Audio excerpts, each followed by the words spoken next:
Bismillahirrahmanirrahim. Pasukan Dakwah Medan atau singkatannya PASDAM barangkali jarang kita lihat kelibatnya di mata umum. Namun di dalam Angkatan Tentera Malaysia ATM, PASDAM merupakan satu entiti yang sangat penting bagi memperkasakan pembangunan Spiritual Combat Power ATM. PASDAM juga tuan-tuan juga pelengkap kepada Perintah Majlis Angkatan Tentera PIMAT 991 dengan motoh berdakwah di mana jua.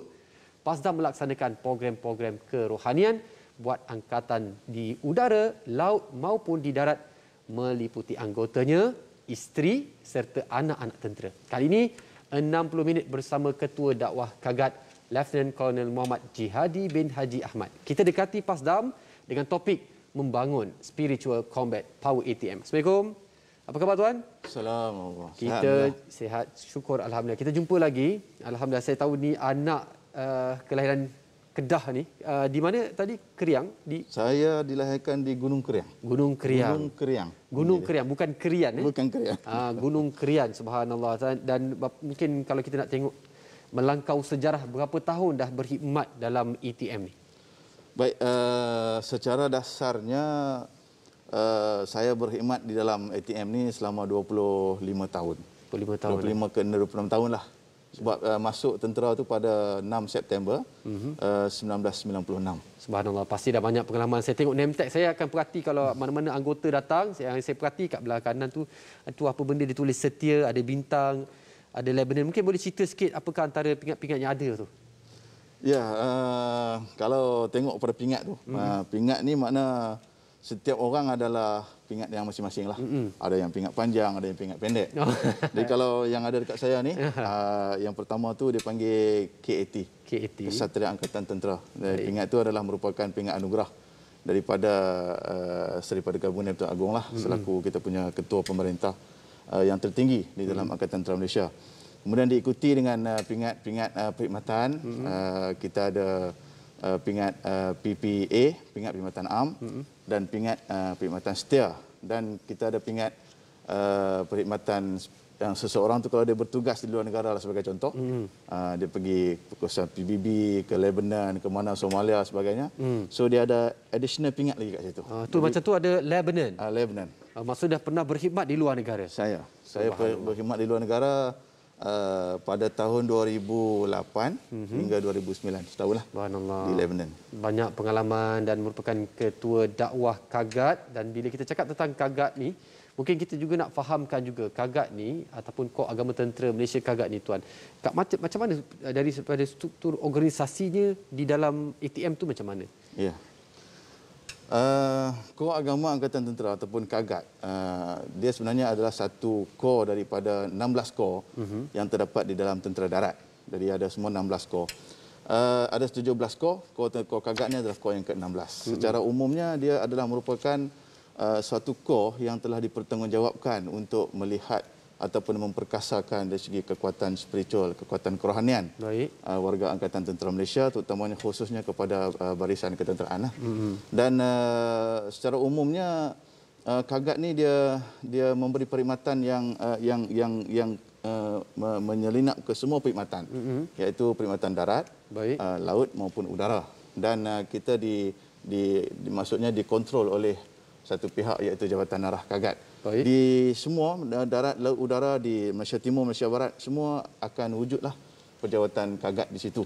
Dan di Jabatan Arah sendiri pun kita ada 8 sel yang bertugas, yang bertanggungjawab untuk melihat perkembangan perkhidmatan di dalam Angkatan Tentera Malaysia. Maksudnya di bawah Kagat ada beberapa sel lah, ada 8 sel. Ya, ada 8 sel di Jabatan Arah, di Batam. Di Jabatan Arah, baik. Sebab di makam-makamatan ada, di makam-makamatan darat pun ada, laut pun ada, udara pun ada, di bahagian agama masing-masing lah, di bahagian Kagat masing-masing. Jadi di bawah perkhidmatan di bawah Jabatan Arah ni ada 8 sel, ada 4 sel yang dulunya terletak di bawah cawangan operasi, manakala 4 lagi terletak di bawah cawangan pengurusan. Seperti contohnya kalau operasi ini dakwah, kemudian kita ada kebajikan asosiasi, iaitu KAS, kita ada masjid, sel masjid, kita ada sel komit, community, sel komunikasi dan IT. Baik. Dan begitu juga dengan di bahagian pengurusan, kita ada pembangunan sumber manusia, PSM. Kita ada sel PP, perancangan dan pembangunan. Kita ada sel inspektorat R&D dan juga kita ada sel takbir. Jadi di bawah saya ni maknanya dia di bawah dakwah lah. Baik. Di bawah dakwah ni kita ada pecahan lagi. Oh, ada pecahan lagi? Ada pecahan lagi. Ya, di pecahan di bawah dakwah ni terbagi kepada dua, iaitu satu dipanggil unit tarbiyah. Unit Unit tarbiyah dan satu lagi lah unit pasdam. Apa beza tarbiyah dengan pasdam ni? Ya, bezanya kalau nak dikira dari segi akarnya tu satu, sama, iaitu kita nak menyampaikan ataupun nak memberi pendidikan kerohanian. Sebab kita bergerak di atas misi Kagat itu sendiri. Misi Kagat iaitu meningkatkan tahap kesediaan kerohanian warga Angkatan Tentera Malaysia melalui dua perkara. Pertama, pendidikan kerohanian ataupun pendidikan Islam. Yang kedua ialah perkhidmatan keagamaan. Jadi di bawah pendidikan Islam inilah sel dakwah berpayung. Sebab sel dakwah ni dikirakan dakwah ni dikira core business. Core business. Maknanya core business makna tugas yang paling besar lah di dalam Angkatan Tentera Malaysia ni. Okay. Jadi memang di bawah pendidikan Islam ada unit dakwah. Di bawah pendidikan, maksud saya itu di bawah pendidikan Islam itulah dakwah kita berada di bawah itu. Baik. Untuk nak menyampaikan ilmu dan sebagainya lah. Baik. Cuma di bahagian di bawah dakwah itu supaya penyampaian ataupun gerak kerja kita lebih tersusun dibahagikan kepada dua, iaitu unit tarbiyah dan unit pasdam. Berbalik kepada soalan tadi itu, maknanya unit tarbiyah ini dia lebih kepada kita menyusun program-program yang bersifat setempat. Setempat. Maknanya di mana kita duduk, contoh persekitaran itulah. Di mana terletaknya keluarga, anggota dan sebagainya. Ya, kita merancang. Dia lebih kepada pemberian ataupun penyampaian pendidikan kerohanian setempat lah kita panggil. Baik, faham. Manakala pasdam dia lebih kepada mobile. Bergerak bersama anggota. Ya. Itu dia tadi, bergerak di mana saja di tentera, di udara maupun di lautan, berdakwah di mana saja. Itulah antara motonya. Jadi kalau kita lihat, Pasdam ni diangkat sebagai satu pembangunan spiritual dan pemantapan kerohanian seluruh anggota dan keluarganya. Jadi kita nak fahamkan benar-benar Pasdam ni jarang kita dengar.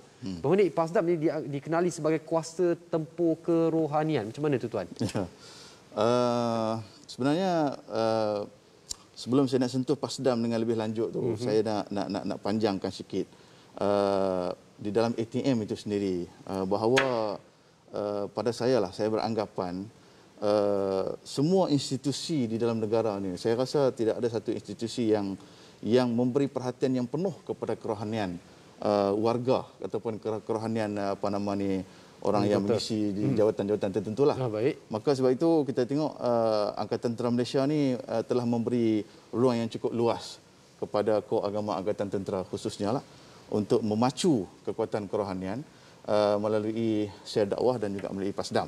Dan saya rasa ini adalah merupakan di antara betapa caknanya pemimpin-pemimpin Angkatan Tentera Malaysia ni untuk memastikan keberadaan barisan pertahanan Angkatan Tentera ni sentiasa dinilai dari sudut kekuatan kerohanian. Maka oleh kerana itu Pasdam secara dasarnya sel dakwah dulu telah wujud satu unit namanya unit Hizbah. Unit Hizbah. Hizbah, HISBH. Ya. Kemudian sejak pada tahun 2003 semasa itu adalah kita punya mantan pengarah Kagat yang kedua, iaitu yang berhormat Brigadier Jeneral Datuk Haji Najmi Haji Ahmad, sekarang ni menjadi Exco di negeri Kedah Darul Aman. Baik. Pada masa dia lah cuba diwujudkan satu pasukan dakwah. Pada mula-mulanya dinamakan Pasdal, pasukan dakwah Lasak. Kemudian setelah benda itu dibincang, masuk dalam mesyuarat, maka akhirnya keluarlah perkataan Pasdam, pasukan dakwah Medan. Yang mana pasukan dakwah Medan ni telah mengembangkan lagi ataupun memperluaskan lagi spektrum dakwah kita agar penyampaian dakwah itu lebih relevan, lebih menepati dengan sasaran dan juga bersifat versatile. Jadi kalau kita tengok apa yang telah disasarkan oleh perancangan penyampaian dakwah oleh Pasdam ini, dia lebih kepada menyentuh kepada tiga unsur ataupun tiga elemen. Pertamanya ialah preventif, yang keduanya ialah korektif dan yang ketiganya ialah puratif. Jadi preventif ni maksud dia bila sebut Pasdam ni berdakwah di mana jua ni, kita bergerak secara kita dakwah mobile dia panggil. Dakwah bergerak. Jadi dakwah bukan hanya setempat, di mana-mana sahaja di kawasan yang diperlukan, Pasdam akan sampai. Jadi oleh kerana itu, kalau dikatakan dari segi awal, dari segi untuk pencegahan, memandangkan dalam keadaan yang terbuka ni, boleh jadi anggota-anggota Angkatan Tentera akan terdedah dengan pelbagai situasi, maka dari sudut pencegahan, Pasdam akan turun dengan program-program yang telah pun disusun NATO, dengan modul-modul yang sedia ada untuk menyampaikan dari segi preventif. Kemudian ada juga korektif. Korektif ini maksudnya boleh jadi ada di pasukan-pasukan ataupun di tempat-tempat tertentu yang memerlukan kepada di-adjust semula. Pembetulan. Maka di situ juga Pasdam akan turun bersama dengan tim dia. Baik. Dan juga dengan peralatan-peralatan dia dan juga dengan modul-modul yang sedia ada. Dan begitu juga apabila kita bincang tentang korektif pun sama. Pemulihan. Pemulihan pun kadang-kadang ada perkara-perkara yang perlu dipulihkan, maka pasukan dakwah medan inilah yang akan bergerak dengan keupayaan yang ada lah untuk membawa segala modul-modul yang kita bincangkan nanti. Selalu nak dikira kekuatan yang dibawa tu berapa ramai untuk setiap lingkungan 10 berbalas satu anggota Pasdam ataupun macam mana? Dia tim Pasdam ni dulu ni namakan pasukan. Bila pasukan ni agak ramai. Ya, baik. Dia peringkat awal penubuhan Pasdam itu memang kita memiliki kekuatan yang ramai. Tetapi memandangkan sebab dia memerlukan kepada pejawatan. Sebab itu pada zaman Ketua Pengarah Kagat mantan Ketua Pengarah Kagat yang pertama ataupun Pengarah Kagat yang ketiga, iaitu yang bahagia Major General Haji Jamil Khair, Datuk Seri Haji Jamil Khair bin Baharum, telah berjaya meluluskan ataupun telah berjaya kita dapat pejawatan Pasdam itu melalui waran JPA 3 pejawatan. Kemudian kita kembangkan pada masa itu kepada hampir 8 ke 10 orang lah. Yang mana kita akan bergerak sekali untuk program-program yang disusun atur. Sama ada program itu kita sendiri yang susun ataupun program itu disusun oleh pasukan-pasukan pelanggan kita di mana-mana tempat. Tidak kira masa, tidak kira tempat di mana. Kalau di perbatasan, berbatasan lah. Kalau di lautan lah gitu. Maksudnya kita akan bergerak dengan kekuatan yang ada dan dengan modul-modul yang tersendiri. Modul-modul itu maksudnya adakah dengan zikrullahnya, dengan fardu ainnya, fardu kifayah, adakah begitu yang dimaksudkan tugas-tugas Pasdam tu? Ya, dia lebih kepada kita nak memberi kesedaran. Kalau kita tengok di sini, saya sentuh tadi tentang tarbiyah tadi. Tarbiyah ni kita lebih kepada pendidikan. Maksudnya macam kita ada pendidikan tahap untuk pegawai, kita panggil karismatik, pendidikan untuk anggota-anggota biasanya kita panggil PIFA, pendidikan Islam Fardhu Ain. Kemudian Pasdam ini dari sudut kita nak memulihkan, kita nak memberi kekuatan lagi dengan zikir-zikirnya, siap dengan penambahan ilmu maklumat, dengan juga di situ ada unsur-unsur kesedaran.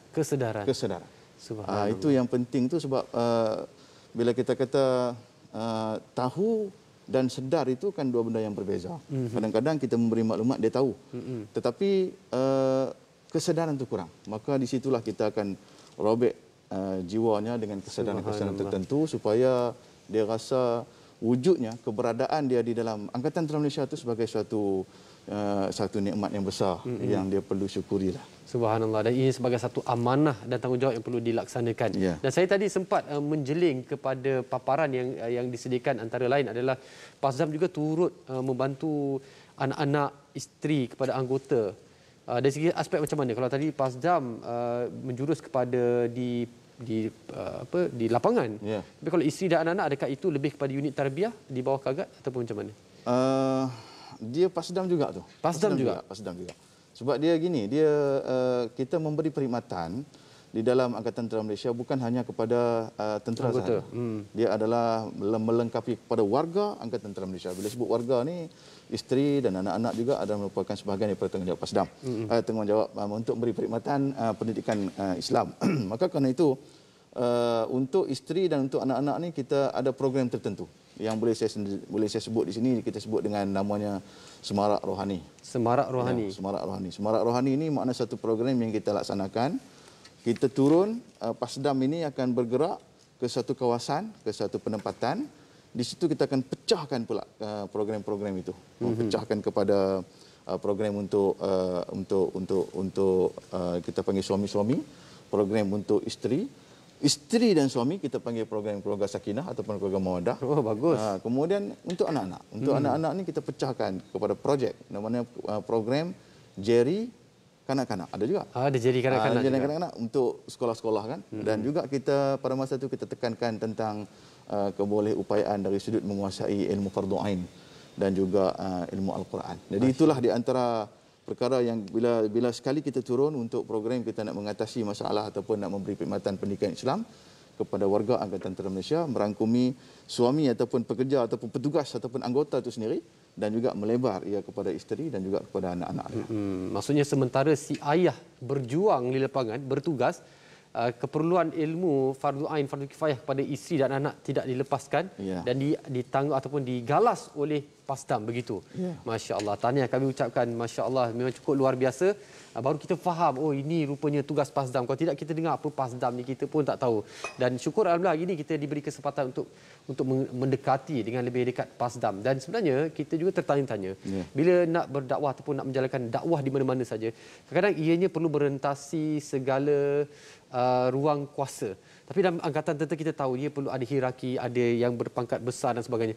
Adakah dakwah ini sama caranya ataupun ada sedikit cabaran kalau mengikut kepada pangkat lagi paku yang ada dan sebagainya lah. Itu semua akan terjawab sebentar lagi. Kita akan berehat seketika. Kembali selepas ini insya-Allah kita akan bersama dengan Ketua Dakwah Kagak kita, Lieutenant Colonel Muhammad Jihadi, sebentar lagi insya-Allah.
Alhamdulillah bertemu kembali dan tadi kita ada sentuh ataupun kita cetuskan situasi bagaimana agaknya PASDAM berkhidmat ataupun nak berdakwah di mana saja bagi merentasi pangkat dan pingat yang ada. Jadi macam mana tu Tuan PASDAM mengatasi cabaran tersebut? Ya, sudah semestinya di dalam Angkatan Tentera Malaysia ni bukan Angkatan Tentera sajalah, maknanya semua yang beruniform dia tak dapat lari daripada pangkat dan juga hierarki lah di segi kedudukan. Dan sebenarnya dalam uslub dakwah kita dalam Kagak pun kita menggunakan pakai dakwah uslub dakwah yang telah diperkenalkan oleh para ulama. Sebagai contohnya kita bercakap itu hendaklah menurut kepada situasi, menurut kepada keadaan-keadaan tertentu. Sebagaimana Sayyidina Ali karamallahu wajhah pernah menyebut khatibun nas ala qadri uqulihim. Makna bercakap kepada manusia itu hendaklah berpandukan kepada kadar fikiran dia. Kullu maqam maqal, setiap daripada kedudukan itu ada dia punya cara-cara yang tersendiri. Maka begitulah juga yang diperhatikan oleh Pasdam. Oleh Pasdam dan juga oleh dakwah itu sendirilah di dalam Angkatan Tentera Malaysia. Di mana secara umum kita telah melaksanakan program-program bersifat pendidikan Islam ini kepada semua peringkat pangkat, semua kedudukan. Kalau di dalam Angkatan Tentera Malaysia,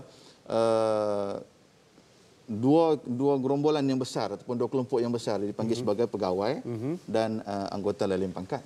Jadi kalau anggota lalin pangkat itu bermula daripada pelaksanaan PIFA tadi saya sebut tadi, yang telah pun diluluskan dalam pemat satu kejayaan daripada Angkatan Tentera Malaysia lah, daripada Kagak sendiri. Baik. Kita telah berjaya mewajibkan dengan dinamakan pemat. Pemat PMT yang masih sebut tadi 991 tadi tu. Ya.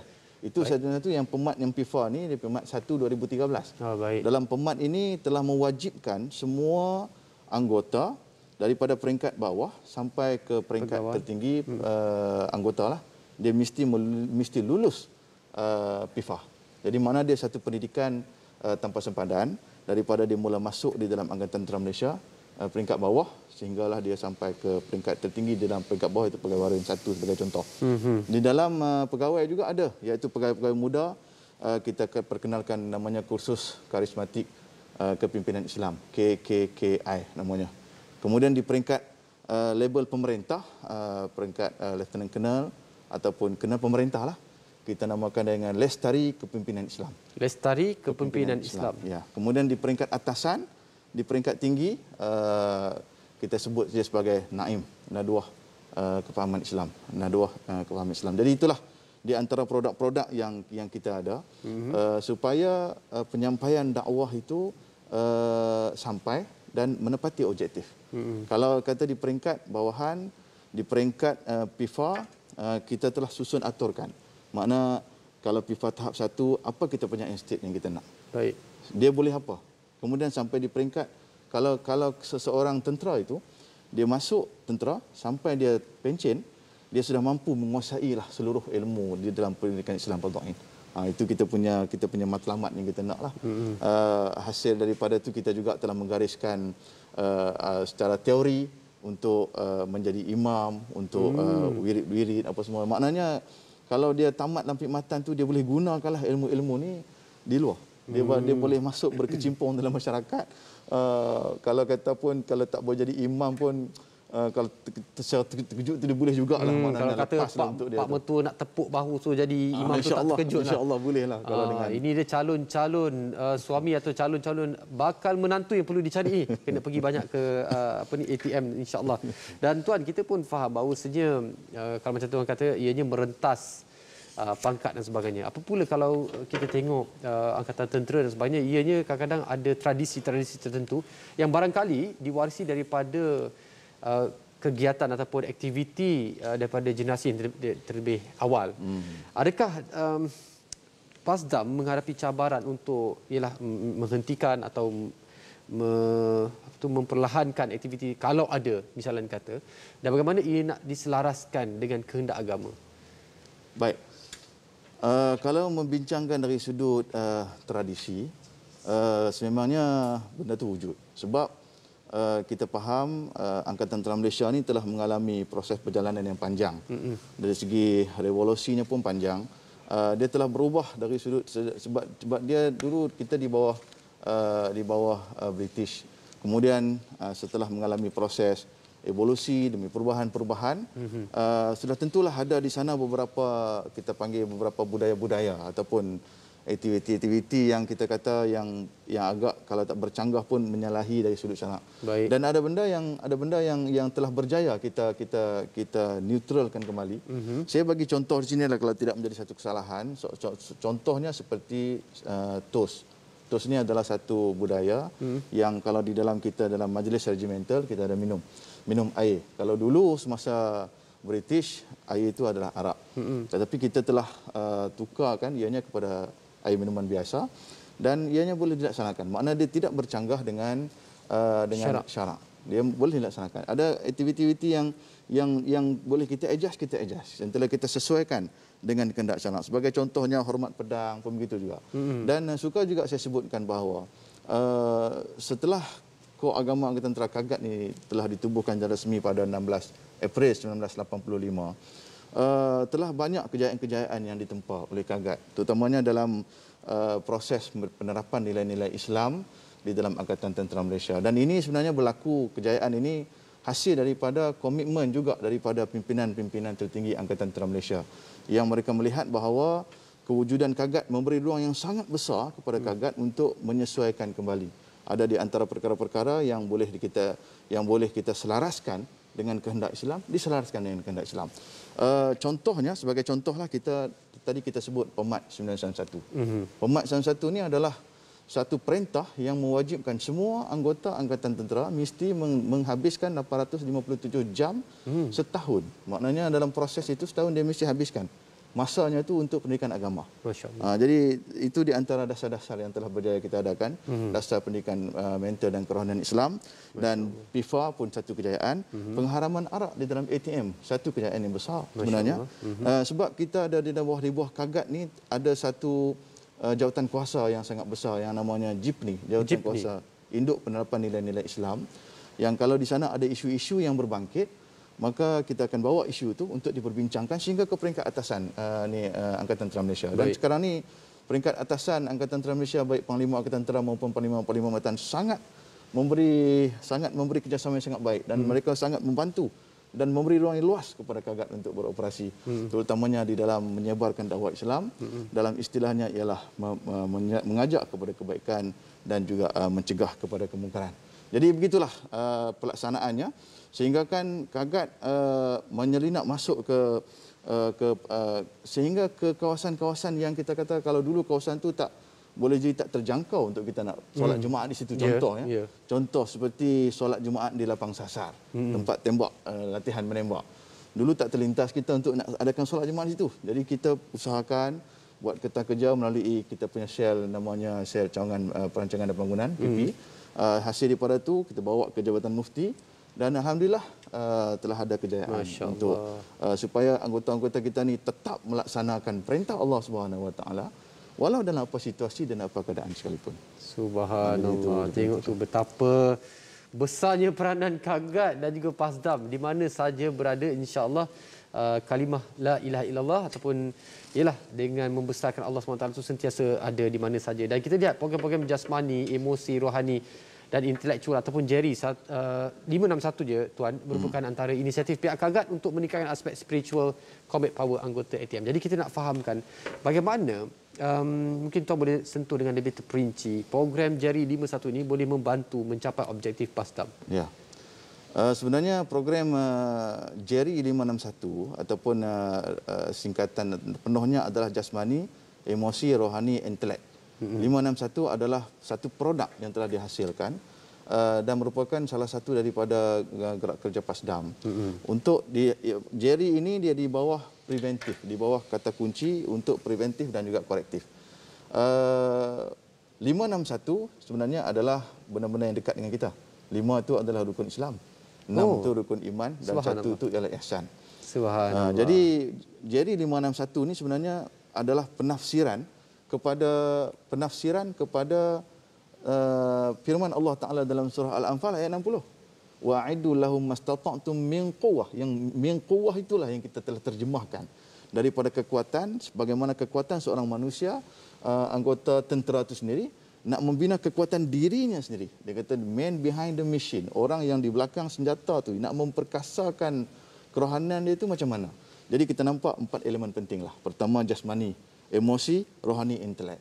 Jasmani, Angkatan Tentera Malaysia memang tidak ada masalah. Sebab kita ada physical training, kita ada berlari 24 km, kita ada banyak. Kemudian emosi, dari segi emosi ni kita yang saya sebutkan tadi lah, kita getarkan emosi. Sebab emosi ini satu benda yang perlu digetarkan. Kalau tak getar, dia tak akan terasa. Jadi di situ kita ada program-program yang banyak. Sebagai contohnya kita ada wasiat iman, kita ada azam dan janji.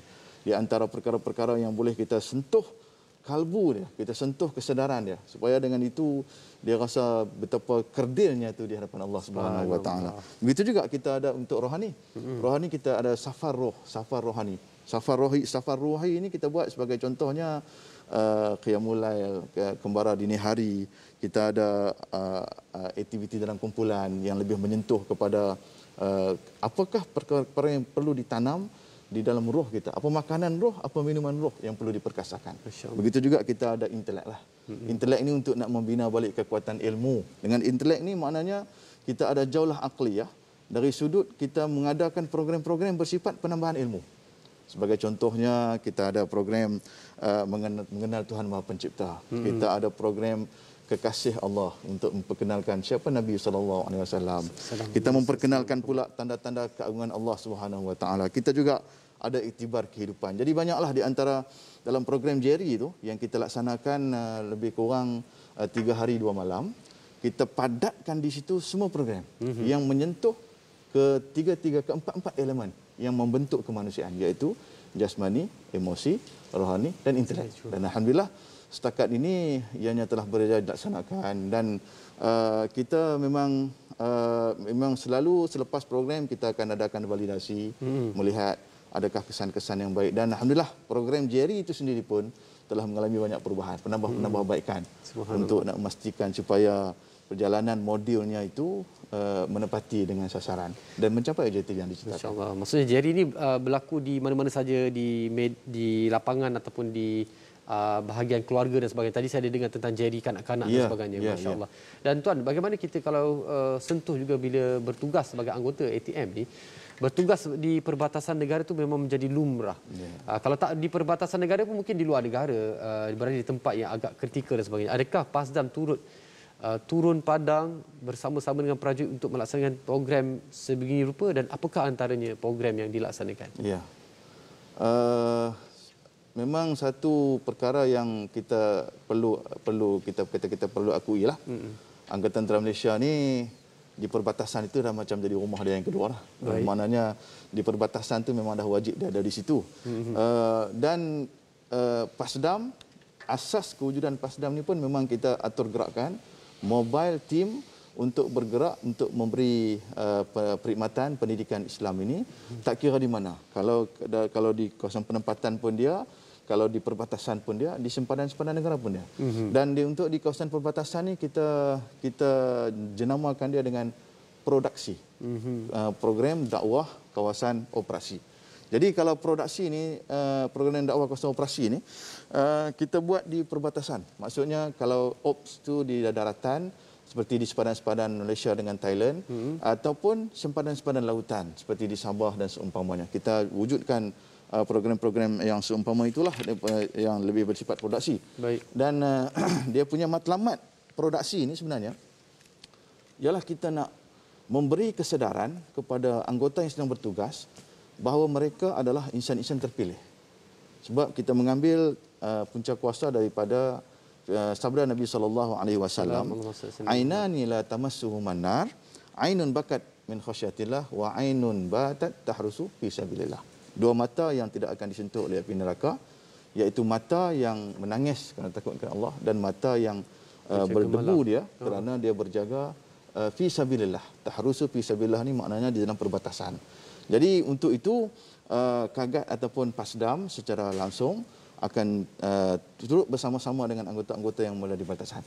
Kita akan pergi di situ, kita akan menyantuni mereka, kita akan solat berjemaah bersama mereka, kita adakan ceramah-ceramah kesedaran, dan juga program Jerry juga kita laksanakan juga di situ kalau berkesempatan, dan juga anggota-anggota PASDAM ni akan bersama-sama dengan anggota-anggota yang sedang bertugas di perbatasan. Jadi dari sudut itu, makna bolehlah kita memberi bimbingan secara langsung terhadap pelaksanaan aktiviti ibadat. Sebagai contohnya bagaimana solat khauf, solat dalam keadaan takut, bagaimana nak berwuduk dengan air yang sedikit.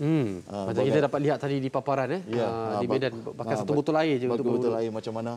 Kemudian kita dedahkan juga kepada mereka bagaimana solat Nabi dulu semasa dalam keadaan perang.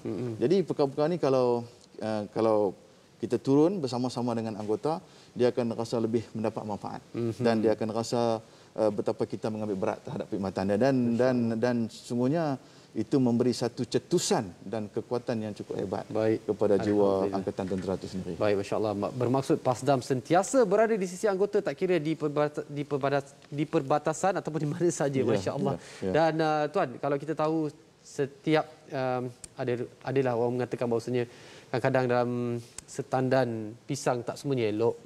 Dan begitulah juga kadang kalau kita tengok anggota pasti ada, kalau dalam 10 pasti ada satu barangkali ada masalah atau situasi akhlaknya. Kita akan selusuri bersama sebentar lagi bagaimana PASDAM menyelesaikan situasi akhlak di kalangan anggota.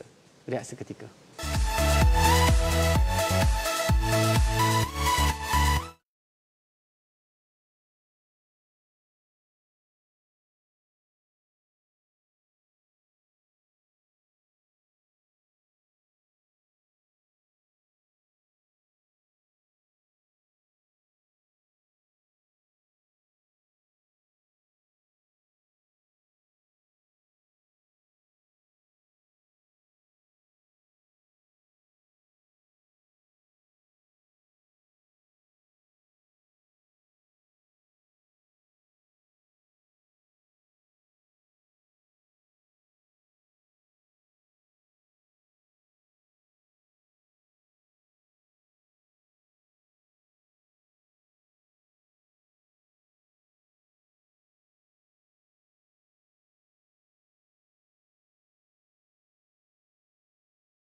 Ya, bertemu kembali. Alhamdulillah. Umum sedia tahu bahawasanya permasalahan ataupun kebejahatan akhlak ni dalam perkhidmatan, saya rasa ini bukan masalah kecil. Ini masalah global, bersifat global, di mana saja.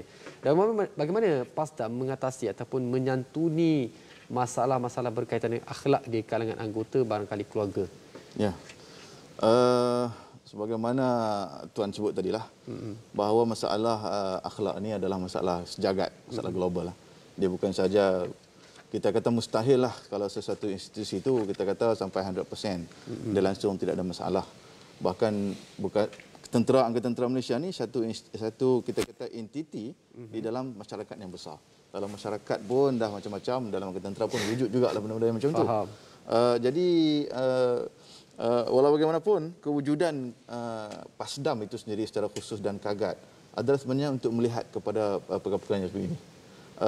Di dalam Angkatan Tentera Malaysia, kita datang, KAGAT itu datang pun untuk nak memperkasakan nilai kerohanian. Makna benda itu dah ada, cuma kita nak perkasakan lagi. Tapi kita tak dapat nafikan bahawa dengan hambatan duniawi, dengan gejolak nafsu seumpamanya, telah menyebabkan ada sedikit masalah, disebut masalah keruntuhan akhlak ataupun kebejahatan akhlak lah. Yang boleh kita katakan di sini pelanggaran-pelanggaran disiplin, termasuk tidak hadir tanpa cuti ataupun masalah-masalah jenayah syarak yang ada sikit-sikit. Kemudian juga ada masalah seperti penglibatan dengan penyalahgunaan dada.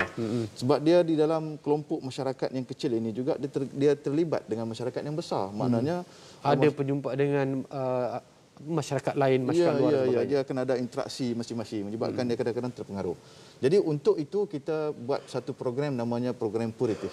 Untuk puratif ni ialah untuk pemurnian ataupun kita nak islahkan kembali keadaan itu. Kita namakan program itu dengan Syifa Al-Insan. Syifa Al-Insan. Bagus.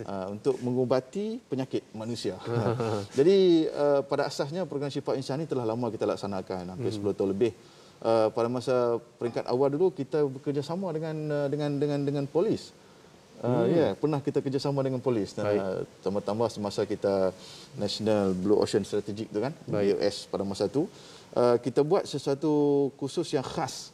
Jadi khusus Syifa Insan ni pada asasnya dia makan masa hampir kadang-kadang 12 hari ke 14 hari. Sebab di situ kita tanam beberapa perkara lah. Pertamanya kita akan bagi kepada dia penambahan ilmu. Kemudian kita akan cubit kesedaran. Dan kita akan bagi rawatan. Rawatan secara kerohanian. Di antara rawatan kerohanian yang kita laksanakan dalam kursus Syifa Al-Insan ni sebagai contoh, kita ada mandi syifa. Mandi syifa. Mandi syifa ni makna bila kita duduk, kita mandi dia, kita baca Rabbi anzilni munzalan mubarakan, kita pun siram dia mandi. Jadi secara kita kata secara dalamannya tu, psikologinya tu, dia sudah terasa jiwanya telah dibasuh dengan ayat-ayat Allah Subhanahu Wa Taala. Dan kita adakan juga zikir-zikir, zikir jahar. Kita perkenalkan zikir jahar hanya menggunakan kalimah la ilaha illallah itu saja. Jadi kita perkenalkan konsep kalimah syahadah itu, di mana kekuatannya. Sebab kita tahu dalam situasi yang terbuka ini memang sangat sukar. Kita cuma dalam usaha untuk nak memastikan apabila mereka masuk di dalam kursus Syifa Al-Insan ini, nak menunjukkan bahawa mereka masih lagi belum jauh daripada jalan kebenaran. Walaupun agak sedikit terpesong, tetapi untuk nak kembali kepada jalan itu masih dekat. Maknanya ada di sana beberapa tarikan-tarikan tertentu yang kita berikan kepada mereka lah dalam kursus Syifa Al-Insan. Jadi maknanya kursus Syifa Al-Insan ni dia satu program khas. Dia untuk tidak purity sama, tadi tu. Ya, dia tak sama dengan Jerry. Dia program khas. Programnya lebih bersifat kepada kita kata untuk kita nak menjernihkan kembalilah untuk pemulihan. Pulih semula kalau yang terlibat dengan masalah-masalah kebejatan akhlak dan seumpamanya. Masya-Allah, cukup lengkap ya. Ada tiga penjuru tu memantau aktiviti dan juga pelaksanaan akhlak yang baik di kalangan anggota, keluarga dan masyarakat, insya-Allah. Dan bercakap tentang masyarakat tadi, anggota juga terlibat dengan masyarakat. Dan barangkali bila kita nak tengok daripada perspektif masyarakat ni, bagaimana PASDAM melalui KAGAT memberi perkhidmatan ataupun apakah hubung kait silaturahim antara anggota PASDAM dan juga masyarakat? Ya. Sebab dengan masyarakat memang kita tak terpisah. Sebab Angkatan Tentera Malaysia dengan masyarakat berpisah tiada. Kalau dah Angkatan Tentera Malaysia secara induk berpisah tiada, maka sudah pastilah KAGAT dan PASDAM juga berpisah tiada dengan masyarakat. Baik. Jadi kita memang terlibat dengan masyarakat secara langsung, terutamanya apabila program-program yang kita lakukan itu berskala besar. Sebagai contoh, kalau saya sebut tadi produksi. Produksi ini sebenarnya dia bagi kepada dua. Satu, produksi untuk barisan ketenteraan, anggota tentera yang berada di perbatasan. Baik. Kita panggil produksi perbatasan. Satu lagi yang bersifat perdana. Yang bersifat perdana ni dia melibatkan masyarakat. Maknanya kita selain daripada kita bersama-sama memberi bimbingan kepada anggota tentera di perbatasan, kita juga terlibat dalam memberi khidmat kepada masyarakat. Jadi masyarakat setempat yang kita pergi, sebagai contoh, kita pergi, tak ingat pada tahun 2018 barangkali kita pergi ke Sabah. Baik. Kita telah berkhidmat untuk masyarakat di situ. Kita bina, mempersiapkan kelengkapan-kelengkapan masjidnya. Kita buat gotong royong, cuci bersih perkuburan. Kita masak makan ramai-ramai. Kemudian kemuncaknya kita adakan forum perdana sebagai contohlah. Jadi perkara ini ada satu program khas yang kita namakan PIKAT. Program Ilmu Muafakat. Namanya PIKAT. Jadi dalam program PIKAT ni, dia adalah di bawah, sebenarnya PIKAT ni di bawah, bukan di bawah saya, di bawah bahagian KAS, Kemajuan Sosial ni. Cuma kita ni, PASDAM sebagai salah satu daripada mengisi program-program. Kita pernah buat di Negeri Kedah Darul Aman dulu, pernah buat di Rompin, pernah buat di Pahang, yang mana kita nampak di situ program anak angkat pun kita buat. Contohnya kita duduk bersama dengan keluarga-keluarga tertentu. Kita jadikan dia sebagai ibu dan ayah angkat kita. Dan di satu yang sama kita menyantuni mereka, memberi apa-apa keperluan yang mereka kendaki. Dan samping kita memberi perkhidmatan kita yang dimiliki oleh PASDAM itu. Kita buat Jerry di situ. Kita buat PIFA barangkali. Syifa Insan. PIFA bukan. Oh, tidak. Bukan. PIFA itu untuk anggota tentera. Jadi kita lebarkan rezeki, kita adakan kuliah-kuliah, khutbah-khutbah Jumaat di masjid-masjid awam. Jadi alhamdulillah setakat ini pelaksanaan yang kita laksanakan, penlibatan kita dengan masyarakat awam sangat diterima. Dan masyarakat pun memahami. Kalau dulu masyarakat apabila sebut kagat ni dia pun confused. Dia kata Kagat ke kaget? Kaget ke gat? Gat berada juga. Saya ingat dulu masa saya nak masuk kagat tu, ada seorang nurse tu tanya, dia tanya isteri saya lah. Dia tanya, mengajar elok-elok nak jadi gat. Dia kata dia tu nak jadi gat. Salah faham di situ je. Sebab dia memang kagat tu agak asing pada masa itu. Tapi sekarang ni setelah kita orang buat usaha bersama, kita menyantuni masyarakat, kita memberi perkhidmatan pula dalam masyarakat dan hasilnya tu kagat dikenali secara umum dan ATM tu sendiri yang lebih kita kata dikenali oleh masyarakat, dan kita hanya sebagai pengisi sajalah untuk program-program supaya masyarakat lebih dekat dengan Angkatan Tentera Malaysia. Macam-macam program nama saya pun Syifa ada tadi, Jerry ini ada Pikat pula kan. Dia cakap pasal Pikat ni bila buat aktiviti bersama dengan masyarakat, saya yakin selain daripada masyarakat setempat di Malaysia, barangkali Kagat ataupun Pasdam ada terlibat dengan program-program kerjasama bersifat kerohanian spiritual bersama dengan negara-negara serantau ataupun luar negara barangkali. Ya. Untuk luar negara kita panggil kerjasama jaringan hubungan dakwah serantau, strategik serantau. Gitulah. Sebenarnya dengan negara-negara serantau ni memang kita sangat erat pada satu ketika dulu dengan negara Brunei Darussalam. Boleh dikatakan pada setiap tahun negara Brunei di bawah Angkatan Bersenjata ABDB, Angkatan Bersenjata Diraja Brunei, dia akan menjemput tim Pasdam ini daripada Kagat untuk menyertai program dia. Cuma program dia itu dia dalam bulan Ramadan, dinamakan program Ihya Ramadan. Dan kita di sana kita akan melaksanakan program Jerry ini. Kita buat Jerry, kita buat program ceramah, kita buat program forum, dan dia memang program-program itu kita laksanakan oleh Kagat punya tim lah. Dan alhamdulillah memang mendapat pengiktirafan yang baik daripada negara-negara serantau. Setakat ini kerjasama kita dengan Brunei dari sudut tu. Kerjasama dengan Indonesia adalah dari sudut program Naim. Naim yang kita laksanakan. Naim yang melibatkan khusus kepimpinan Islam, pegawai-pegawai kanan ni. Naim tu. Yang tu pernah satu ketika kita jemput daripada negara-negara serantau. Kita pernah jemput daripada Indonesia, daripada Vietnam, daripada Thailand, bahkan daripada Arab Saudi. Jadi makna datang tu sekali boleh kita sekalikan, kita tengok dari segi apakah persamaan-persamaan yang boleh kita ambil, dan kita cuba berkongsi dari sudut pengetahuan, dari sudut kegunaan, dari sudut maklumat. Dan alhamdulillah hubungan dengan negara-negara serantau tu memang wujud lagi lah. Cuma bila dah berlaku pandemik ni dia agak slow, dan insya-Allah lepas ini kita akan teruskan terutamanya dengan negara-negara serantau yang terdekat. Yang satu kita kata yang paling senangnya kalau dia agak satu agama dengan kita atau agama Islam, dia lebih senang. Kalau ni kita panggil wasatiyah, dulu kita namakan dengan wasatiyah ASEAN Naim tu. Jadi dia ikut pada suasana. Baik, insya-Allah itu dia. Alhamdulillah, itu dia antara perkongsian yang dapat kita selusuri bersama dengan Kagat menerusi Pasdam. Jadi barulah kita faham, yelah kadang-kadang salah dengar Pak Gad ke.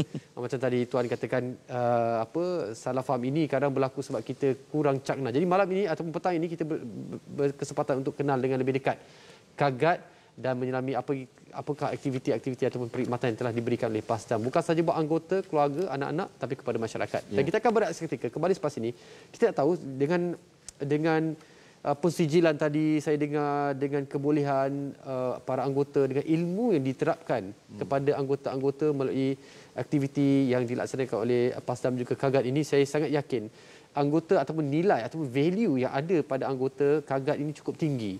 Saya sangat yakin ini amat diperlukan oleh masyarakat, dan kita tak tahu bagaimana sebenarnya kita nak mendekati mereka ini selepas ini. Kita berehat seketika.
Alhamdulillah bertemu kembali dan Tuan, tadi kita dah nyatakan bagaimana cara nak mendekati anggota-anggota Kagat yang mungkin berkedah bersara dan boleh berkhidmat buat masyarakat.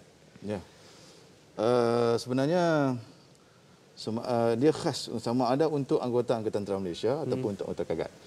Kalau untuk anggota Angkatan Tentera Malaysia pun macam saya kata tadi. Secara umumnya dengan pendekatan kita ataupun dengan kita janakan melalui PIFA, mereka sudah mampu dah untuk bersama dengan masyarakat apabila selepas persaraan. Untuk anggota Kagat lagi rasanya tak ada masalah lah sebab dia sendiri pun semasa dalam perkhidmatan pun memang tugasnya menjadi imam, tugasnya menguruskan jenazah. Jadi apabila keluar daripada perkhidmatan dalam masyarakat dia boleh hidup. Dan sememangnya pun kita tengok yang besar-besar perkhidmatan memang mereka memberi perkhidmatan yang sangat berkesan lah. Dan mereka ni ada persijilan, sijil PIFA sempat saya ada, untuk PIFA memang setiap tahap tu kita ada sijil.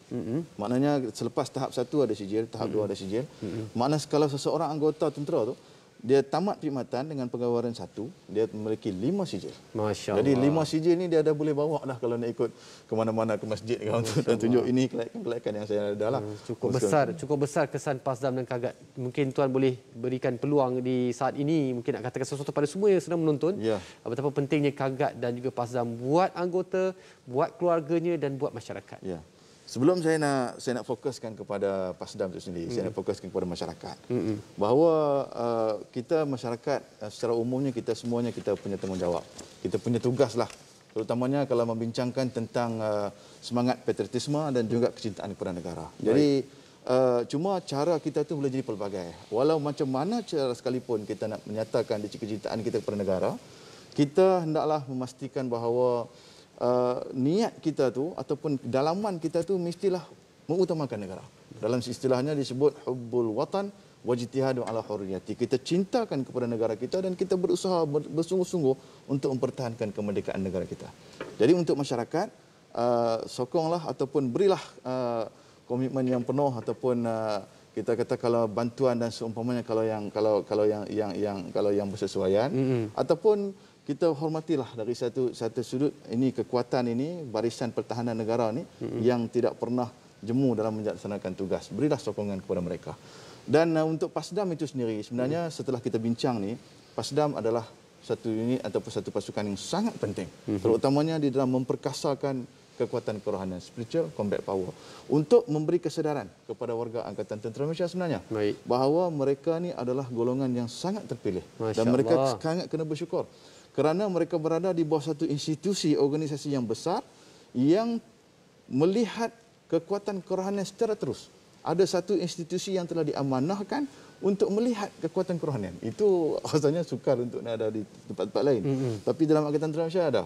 Maknanya Kagat melalui Pasdam melihat kekuatan spiritual mereka yang perlu mereka miliki. Jadi oleh kerana itu tanamkanlah suatu keazaman untuk bertugas dengan sebaik mungkin dan jadikan tugas itu sebagai suatu jalan untuk mencari redha Allah Subhanahu Wa Taala. Secara mudahnya jadikanlah kerja kita itu sebagai ibadah. Sekaligus jauhkanlah daripada perkara-perkara yang boleh mencacatkan kembali kerja-kerja itu sebagai ibadah tadi. Masya Allah, kemas satu pesanan ringkas dan padu dan padat daripada Lieutenant Colonel Muhammad Jihadi bin Najib Ahmad, merupakan Ketua Dakwah Kagat. Kami nak merakamkan jutaan terima kasih dan setinggi penghargaan kerana bersudi bersama kita pada petang ini. Dan tuan-tuan, kalau kata kita singkap sedikitlah dalam filem klasik Nujum Pak Belalang. Jika ditanya akan di manakah terletaknya kekuatan Datuk Laksmana Hang Tuah, pasti semua masih ingat jawapannya terletak pada huruf ta. Dan petang ini jika ditanya di manakah kekuatan sebenar insan, ianya sebenarnya terletak pada kekuatan spiritual ataupun kerohanian. Terbang gagah di udara, kukuh perkasa di daratan atau menderu laju di lautan. Kekuatan fizikal hanya akan menjadi luar biasa dengan kehadiran kekuatan spiritual. Sekalung tahniah petang ini kita ucapkan kepada Kagat dan Pasdam. Semoga spiritual combat power ATM akan terus diperkemaskan sebagai umat Islam. Segala kekuatan ini hanyalah kita kecapi dengan izin Allah yang Maha Perkasa. Sekian dahulu, sampai jumpa lagi. Assalamualaikum. Assalamualaikum warahmatullahi wabarakatuh.